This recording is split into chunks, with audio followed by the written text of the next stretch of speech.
Hello and नमस्ते अनि welcome to नेपाTube learner. आज हामी हेर्नेछौँ स्ट्रिङ फर्मेटिङ र एफ फर्मेटिङ हैन कसरी गर्ने र हामी किन युज गर्छौँ भन्ने पनि हेर्नेछौँ। सो फर्स्टमा आफ्नो पाइथन सेल खोल्नुहोस् अनि न्यू फाइल गर्नुहोस्। यसमा लाइक कुनै पनि जस्तै नेम भन्दा नि प्रायः सुरुमा चाहिँ हामी के हेर्छौँ डट फर्मेट हैन, जस्तै कि प्रिन्ट गरौँ डाइरेक्ट, जस्तै कि स्ट्रिङ भित्र लेखौँ हैन, द कर्ली ब्र्याकेट अनि डट फर्मेट। अनि यसमा चाहिँ हामीले के लेख्नुपर्ने हुन्छ भनेपछि यसमा के लेख्ने, यसको जस्तो कि यसको यहाँ के राख्ने भनेपछि हैन, जस्तै कि लेख्दिम डग हैन, कमा क्याट कमा फक्स। सो यो चाहिँ कोटेसन भित्र राख्नु होला किनभने यो स्ट्रिङ हो हैन। अब चाहिँ भनिराख्नु पर्दैन होला। र the dot dot dot curly bracket भित्र चाहिँ अब यो आउँछ। सो यसलाई सेभ गर्नुहोस्। म चाहिँ टेस्ट भनेर सेभ गर्छु, तपाईले चाहिँ आफ्नोमा चाहिँ लेख्नु होला टेस्ट डट पीवाई भनेर म चाहिँ सेभ गर्छु। तपाईले चाहिँ यदि यो कोर्स फलो गर्दै हुनुहुन्छ भनेपछि सेभ गर्दै राख्नु होला आफ्नो कोर्सहरु हैन, र रन गर्नुहोस्। The dog cat fox.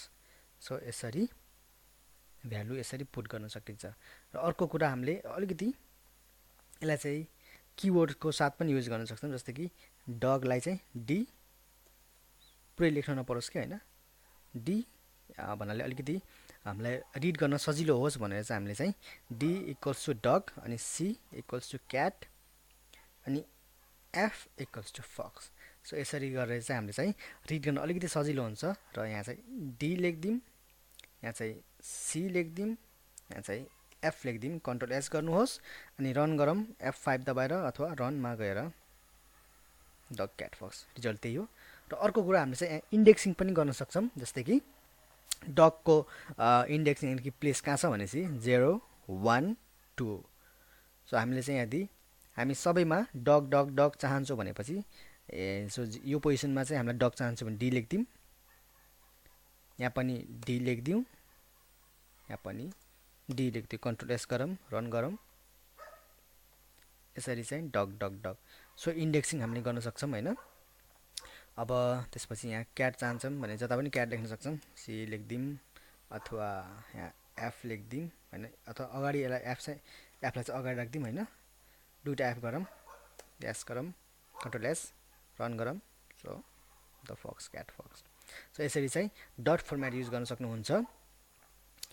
र फेरि यसलाई चाहिँ म मेटाउन चाहन्छु अथवा मेटाउन म चाहिँ यसलाई ओके सो कमेन्ट गरिदिन्छु। सो यदि तपाईले चाहिँ कमेन्ट गर्न चाहनुहुन्छ भने यसरी ह्यास दिनु होला। म चाहिँ यसलाई सेभ गर्छु। यसले चाहिँ कुनै पनि इफेक्ट पर्दैन, यसले चाहिँ इग्नोर गरिदिन्छ। सो कमेन्ट कसरी दिने भनेर चाहिँ म अर्को भिडियोमा एउटा बनाइदिन्छु, नभए यहाँ पनि तपाईले हेर्न सक्नुहुन्छ। कमेन्ट चाहिँ ह्यासले चाहिँ तपाईले कमेन्ट गर्न सक्नुहुन्छ।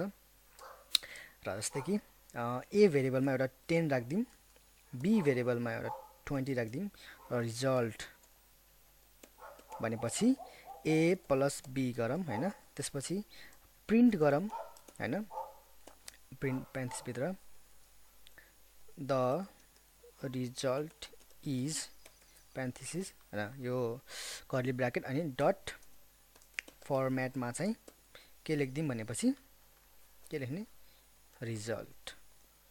ठीक छ, यसरी रिजल्ट पनि रिजल्ट हैन, भेरिएबलको नाम के रिजल्ट हो। कन्ट्रोल एस गरौँ अनि रन गरौँ। सो के आयो, result is not defined. So result is not defined भनेको छ हैन, यसको लागि चाहिँ हामीले यहाँ आर इक्वल्स टु रिजल्ट गरौँ अनि यहाँ चाहिँ के लेख्दिम, आर लेख्दिम हैन, control S.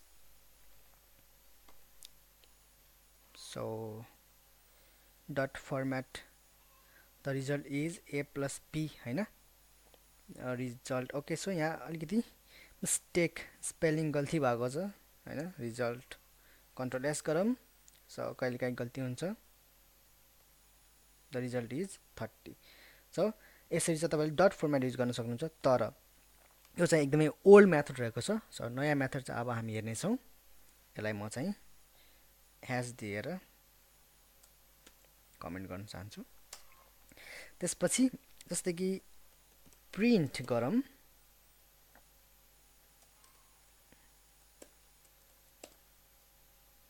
The result is curly bracket चाहिँ हुन्छ, तर हामीले चाहिँ अगाडि चाहिँ एफ लेखिदिउँ भने यसले चाहिँ एफ स्ट्रिङ भनिन्छ। र यसमा नयाँ मेथड पनि एकदमै सही पनि रहेको छ, यो युज गर्नु होला तपाईँले।